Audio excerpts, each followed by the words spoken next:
सर्वनामे. सर्वनामांमध्ये एक सर्वनाम आहे he. ही म्हणजे याचा अर्थ होतो तो.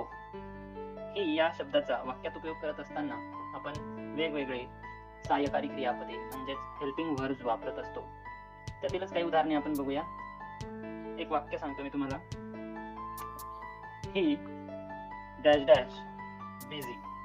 आता यासोबत 3 पर्याय देईल. यापैकी कोणतं सहाय्यकारी क्रियापद इथे वापरलं जाईल? am, is, are. यापैकी कोणतं सहाय्यकारी क्रियापद वापरलं जाईल? तर ते म्हणजे is. he is busy. am हा I सोबत वापरला जातो. are अनेक वचनी करता असेल त्यावेळेला are वापरला जातो. तर इथं ही जर करता असेल वर्तमान काळ असेल तर is हे सहाय्यकारी क्रियापद वापरलं जातं. म्हणजे वाक्य झालं he is busy. दुसरं वाक्य आहे he dash dash playing. he dash dash playing. त्याचे पर्याय आहेत was, were. दोघांपैकी कोणता सहाय्यकारी क्रियापद वापरलं जाईल was की were? तर ते म्हणजे was. का? कारण की was हे एकवचनी असतं, were अनेक वचनी असतं. ज्या वेळेला करता अनेक वचनी असेल त्यावेळेला were वापरलं जातं. हे जे तिघ आहेत am, is, are हे to be ची वर्तमान काळी रूपे आहेत. was आणि were हे to be ची भूतकाळी रूपे आहेत. पुढचं वाक्य आहे he dash dash study. यासाठी आपण भविष्यकाळी सहाय्यकारी क्रियापदांचा उपयोग करणार आहोत. तर त्यासोबत कोणतं सहाय्यकारी क्रियापद वापरलं जाईल ते आपण बघू. he dash dash study.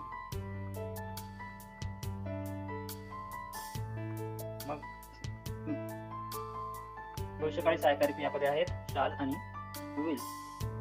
दोघांपैकी कोणतं वापरलं जातं? ही सोबत will वापरलं जातो. वाक्य होईल he will study. Next sentence. यामध्ये आपण डायरेक्ट सहाय्यकारी क्रियापदे वापरणार आहोत आणि वाक्य कशा प्रकारे बनतं ते आपण शिकूया. he can do it. he can do it.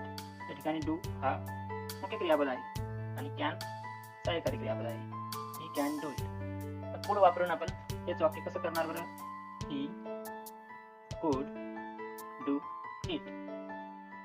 यानंतर he should do it हे वाक्य आहे. त्यानंतर used to चा वापर आपण करून he चे वाक्य कसं येईल बरं? he used to do it या प्रकारे येतं. यांचे आता आपण अर्थ समजून घेऊया. he is busy म्हणजे तो मग्न आहे, तो कामात व्यस्त आहे.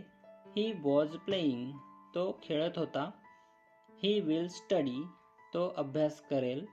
he can do it तो ते करू शकतो. he could do it तो ते करू शकला. he should do it त्याने ते केलेच पाहिजे. he used to do it तो ते करत असे.